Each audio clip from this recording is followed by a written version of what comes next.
네, 지난 9월 5일이죠. 인천시가 2030 미래이음의 해양 항공 분야 중장기 비전을 발표하면서 MRO, 항공 정비 산업을 핵심 산업으로 꼽았습니다. 그러면서 인천공항에 MRO 특화단지를 조성해서 고부가가치 산업 생태계를 육성하겠다고 밝혔는데요. 오늘은 인천의 새로운 미래 성장 동력이 될 항공 정비 산업을 놓고 이야기 나눠보겠습니다. 함께 이야기 나눌 두 분 모셨습니다. 박병곤 인천 테크노파크 항공산업센터장, 그리고 김광석 인천대학교 동부가 물류대학원 초빙 교수이자 전 인천시 항만공항 해양국장님 나와주셨습니다. 두 분 반갑습니다. 안녕하세요. 네, 먼저 이 MRO 항공정비산업이 어떤 산업인지에 대한 이해가 조금 필요할 것 같은데요. 이에 대해 이 박병곤 센터장님께 먼저 설명 부탁드리겠습니다. 네, 우선 그 항공정비 산업을 설명드리기 전에 항공정비가 무엇인지를 간략하게 말씀드리는 게 도움이 될 것 같습니다. 네.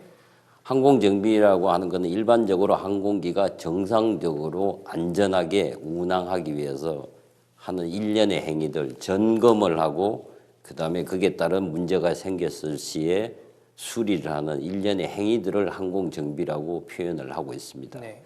여기에 따른 이제 항공정비 산업이라고 하는 것은 저희들이 일반적으로 이해하고 있는 그 항공기 기체, 그 다음에 항공기를 움직이게 되는 엔진, 관련된 부품, 그 다음에 또 필요시에 그 항공기를 개조하고 정비를 위한 교육까지를 포함한 전반적인 체인을 다 아울러서 항공정비 산업이라고 표현을 하고 있습니다. 그렇군요. 예.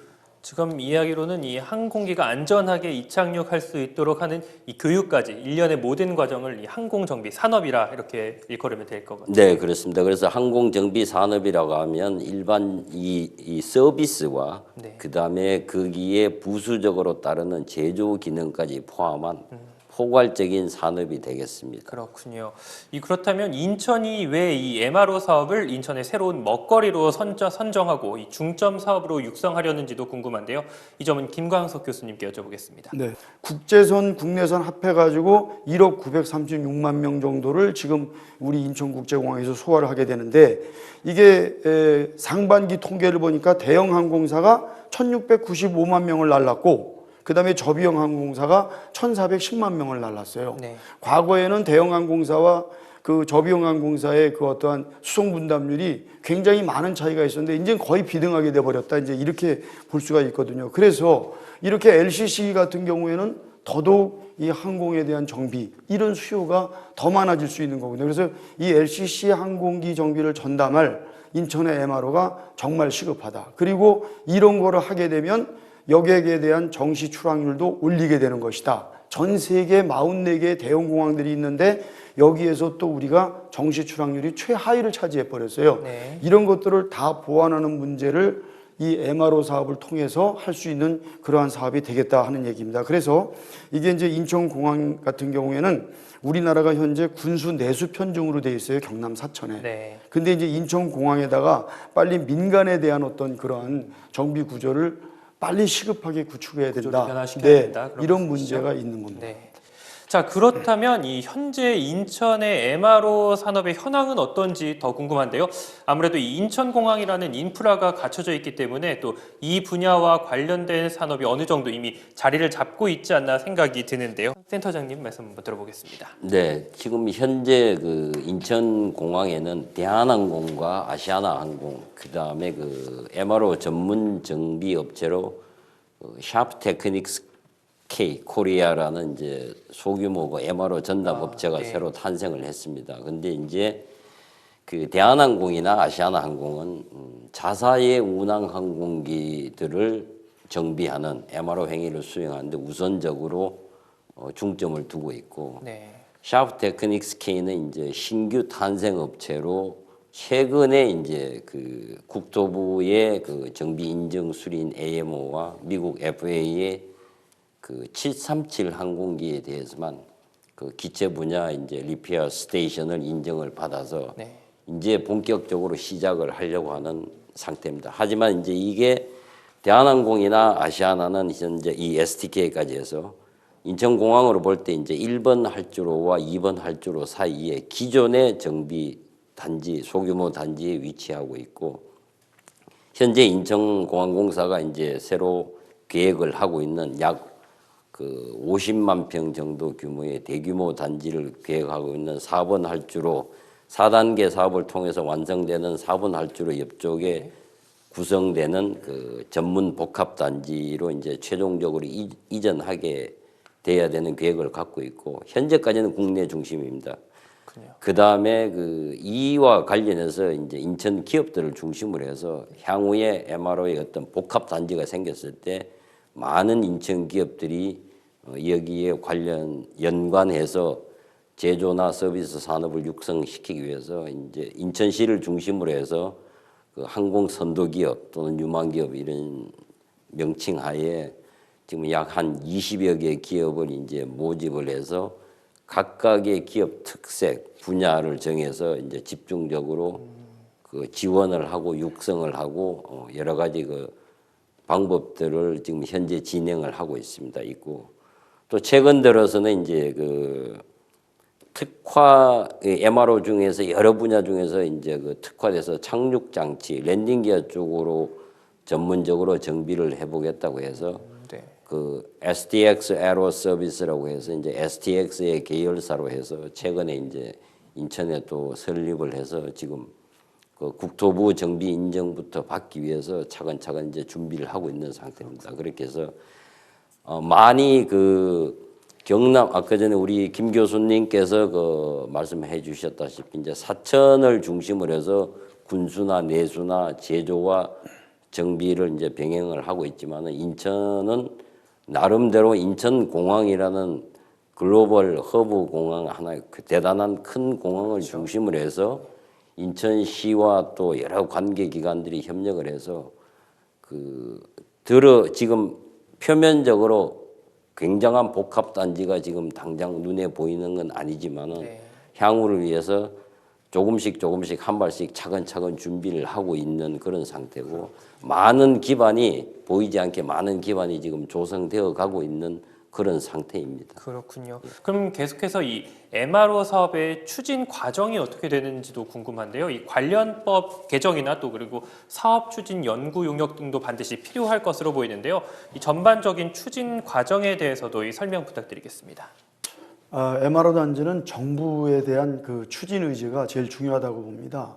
아까도 말씀드렸다시피 이제 세계 30개 이 공항들은 근거리에서 항공정비 체제를 이렇게 구축하고 있어요. 인천국제공항에다가 공항공사에 MRO 단지 추진해라.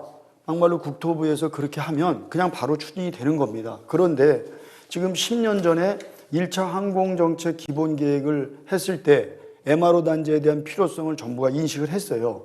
그런데 인천국제공항에다가 이 MRO 단지를 조성하는 데는 관심이 별로 없다. 이렇게 저는 말씀을 드릴 수가 있습니다. 국토부가 정책 결정을 하는 데 있어서 뭐라고 얘기를 하냐면 아직까지 사업성 문제가 있다. 그리고 이 외국인에 대해서 MRO 투자 제한 제도도 이렇게 제한도 해제를 했고, 그리고 나서 행정 절차도 대폭 줄였지 않냐. 이런데도 이미 MRO 부지가 지정돼 있고 이러다 보니까 사업자만 모집을 하면 나머지 운영하는 데는 문제가 없을 텐데 여의치가 않아서 못한다. 이렇게 지금 얘기를 하고 있거든요. 이런 상황에서는 정부에서 이 빠른 대처 능력이라든가 지원에 대한 거를 저희가 기대할 수가 없습니다.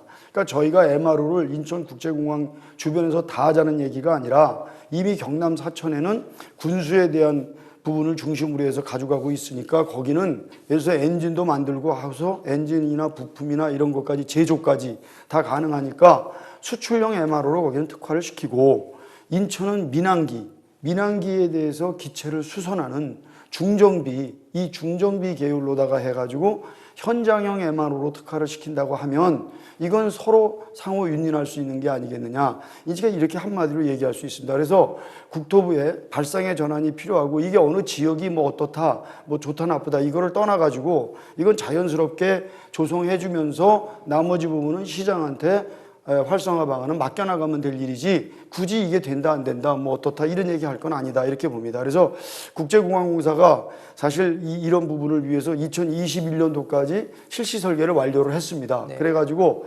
22년도에는 단지도 조성하고 기반시설 공사도 완료를 하고 그리고 국내외 정비업체를 유치하는 플랜을 짜고 있습니다. 그래가지고 지금 MRO 단지 35만 평을 1단계로 잡았는데 이걸 50만 평으로다가 확대해가지고 거기에 경납고도 17개를 이제 짓고 그다음에 지원 시설이라든지 아까 우리 박 센터님 말씀하신 대로 정비교육 훈련장 뭐 이런 것들을 해서 올 10월 달이면 전부 다 마스터 플랜을 완료하겠다.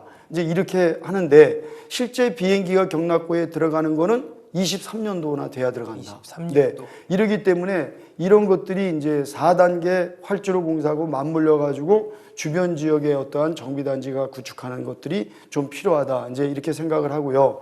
지금 다행스럽게도 항공정비 사업에 대한 육성 공동 추진단을 구성을 해서 공항공사, 상공회의소, 우리 테크노파크, 인천산학융합원 이런 데랑 해가지고 유관기관끼리 서로 업무 협약을 맺어가지고 네.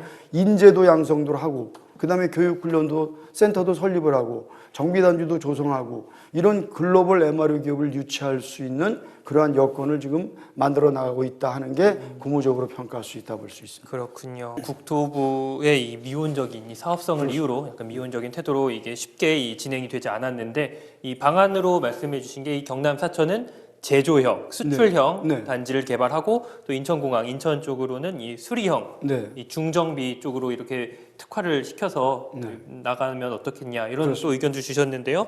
자, 이에 대해서는 또 이 추가 질문을 네. 드릴 수 있는 게 2023년이면은 이 인천공항의 여객이 1억 명을 돌파할 것으로 보고 있습니다. 근데 아까 이 김 교수님 말씀처럼 이 단지 조성이 2022년이나 2023년에 조성이 된다 하면은 너무 늦지 않냐 하는 이 우려의 목소리도 있는데요. 이에 대해서는 어떻게 생각하시는지요? 2023년은 이제 사업적인 프로젝트 측면에서 이제 본격적인 궤도고 저희들은 현재 가능한 한 최대한 조기에 기존의 MRO 시설과 그 외부에 있는 여러 가지 인천 기업들이 착수를 해서 시작을 할 수 있게끔 하려고 준비를 하고 노력을 하고 있습니다. 그 다음에 또 해외에도 그 저희들이 이제 테크노파크 중심으로 해서 그 에어쇼를 매년 지금 나가고 있습니다. 그 글로벌 에어쇼를 나가서 저희들이 인천 MRO 항공 산업에 대한 그 소개와 투자 유치 활동 이런 걸 전반적인 그 복합 활동을 그 지속적으로 지금 하고 있습니다. 그래서 빠르면 2023년 이전에라도 저희들이 시작할 수 있게끔 지금 최대한 노력을 하고 있고 그에 따른 이제 재원이나 이 예산 이런 부분도 인천시에서 지금 현재 굉장히 적극적으로 지금 여러 가지 그 정책적 옵션이나 대안들을 지금 검토하고 추진하고 있는 이런 상태입니다. 그렇군요. 자, 그렇다면은 이 해외 사례는 어떤지도 궁금한데요. 이 참고하거나 이 벤치마킹 할 만한 사례가 있는지 어떤 다른 공항의 예를 든다면 어떤 게 있을까요? 특히 이제 우리랑 경쟁을 하고 있는 상하이 푸동공항 같은 경우에는 현재 6천만 명 처리하는데 1억 6천만 명으로 늘리고 있는 거고요. 그다음에 싱가포르 창의도 1억 3천만 명으로다가 캐파를 지금 늘리고 있고요. 두바이 알막툼 공항까지 1억 6천만 명을 늘려가지고 모두가 다 2025년도가 되면 이런 인프라들이 다 확충이 되죠. 결국 인천국제공항이 동북아의 허브 자리를 놓고 먼저 선두를 지키고 있다는 거에 대해서 얘네들은 용납하지 않겠다는 얘기죠. 그리고 그거를 그대로 그냥 기다려주거나 봐주지 않겠다. 나도 거기에 끼어들겠다. 이런 얘기를 하기 때문에 저희들도 빨리 이런 부분을 준비를 해서 해나가야 되지 않느냐. 이제 이런 부분이고 이 가장 가까운 그 베이징과 가까운 다신공항이 지금 이제 문을 열었는데요. 예. 여기에 지금 터미널만 만드는 것도 43만 평을 만들었습니다. 이게 세계에서 제일 크게 만들었어요. 그리고 1억 명을 처리하겠다는 목표를 갖고 있기 때문에 우리하고 굉장히 가까운 근거리에서 동북아 허브를 놓고 지금 다시 한번 경쟁을 하겠다. 이제 이런 입장이 됐습니다. 이럴 때에 우리는 MRO 단지는 정말 시급하지 않느냐. 그렇군요. 이 뭐 싱가포르 창의공항이라든지 상하이 푸동공항 같은 경우에는 이미 근거리 정비 시스템이 갖춰져 있고 더군다나 이 베이징, 우리나라의 2시간 거리죠, 불과. 그렇습니다. 거리에 이미 1억 명을 수용할 수 있는 이 다신 국제공항이 개항을 했기 때문에 이 동북아 허브 공항으로서의 지위가 흔들릴 수 있다. 그렇기 때문에 이 MRO 단지를 시급히 이 조성을 해서 운영을 하는 게 이 시급한 문제다. 이런 말씀이신 거죠. 그리고 이제 그 계획하고 있는 단계별 사업도 중단 없이 좀 더 당겨서 완성할 수 있도록 노력을 해야 된다. 국가 차원에서 그런 얘기를 드리는 겁니다. 자, 그러면은 이 MRO 단지가 이 조성이 돼서 본격적인 운영에 들어간다면 이 지역 경제에는 어떤 영향이 미칠지 이 많은 분들이 궁금해하실 것 같은데요. 이 두 분 모두에게 여쭤보겠습니다. 먼저 이 박병곤 센터장님. 네. 이 MRO 산업을 통해서 이제 지역 경제에 어떠한 영향을 미치고 어떤 실익적인 이제 효과가 있느냐, 이제 저는 항상 이 부분에 대해서 여러분들한테 설명을 할 때 네. 가장 좋은 케이스로 말씀드리는 것이 이제 싱가포르의 셀레타 같은 경우입니다.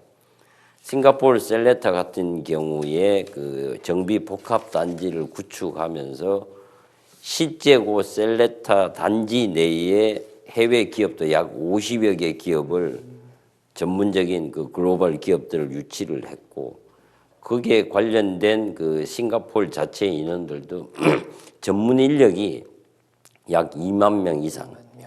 예. 그다음에 그 비행장을 중심으로 그 복합 단지를 중심으로 해서 1년에 발생되는 경제적 효과가 하나로 약 3조 원 이상의 그 경제적 효과를 실질적으로 이루어내고 있습니다. 그래서 이 MRO 복합 단지가 이제 혹자들 부분에 이제 기체 정비는 상당히 그 인력이 많이 투입되다 보니까 실익이 남지 않는다고 하지만은 기체 정비를 중심으로 해서 엔진, 부품, 착륙 장치 또는 교육, 주거 생활까지 전부 다 복합적으로 이게 구성이 되고 준비가 되기 때문에 전반적으로 그 MRO 복합단지와 이로 인한 산업화가 되면서 그 인력에 대한 전문 인력, 상당히 양질의 전문 인력 창출, 고용 창출, 그다음에 거기에 따른 그 전반적인 그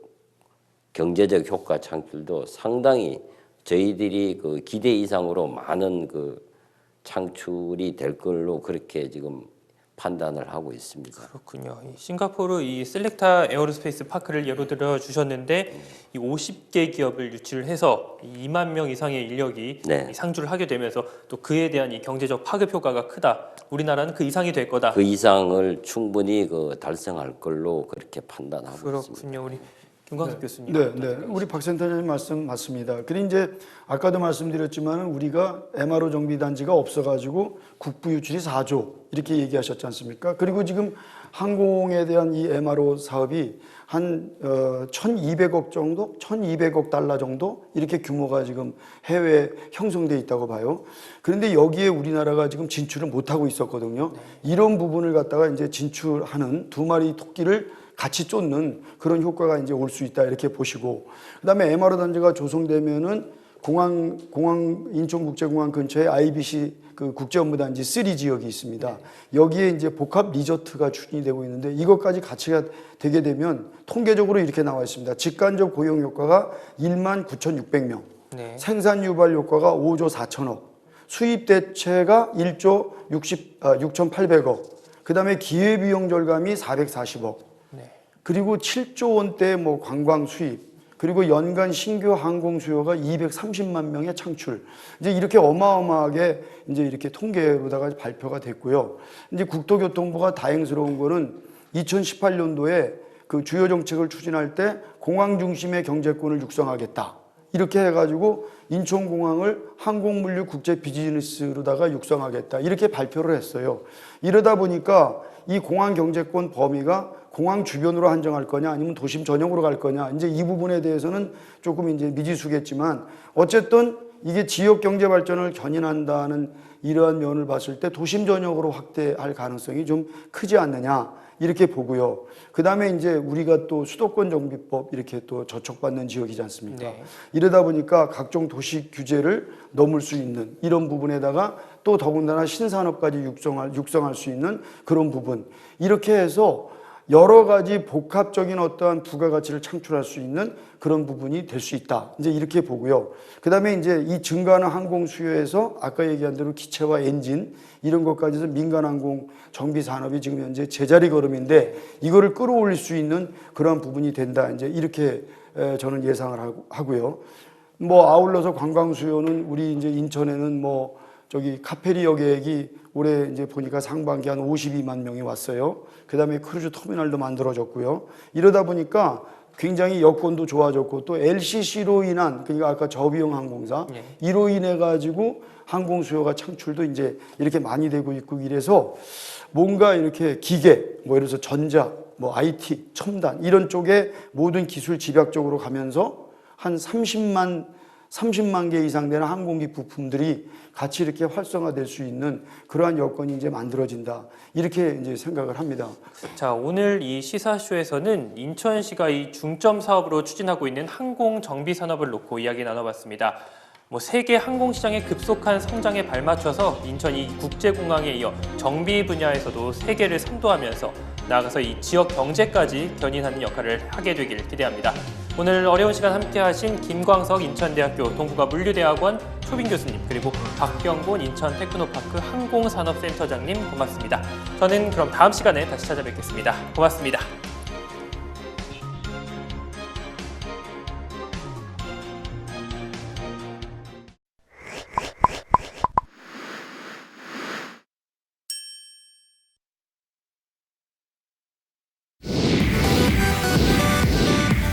환경과 관광, 문화가 공존하는 스포츠 축제 제7회 정서진 아라뱃길 전국 마라톤 대회가 11월 3일 아침 달림이 여러분들을 기다립니다. 선착순 3,000명, 아라뱃길의 아름다운 수변 공간을 바라보며 마음껏 달릴 수 있는 제7회 정서진 아라뱃길 전국 마라톤 대회에 달림이 여러분들의 많은 참여 바랍니다.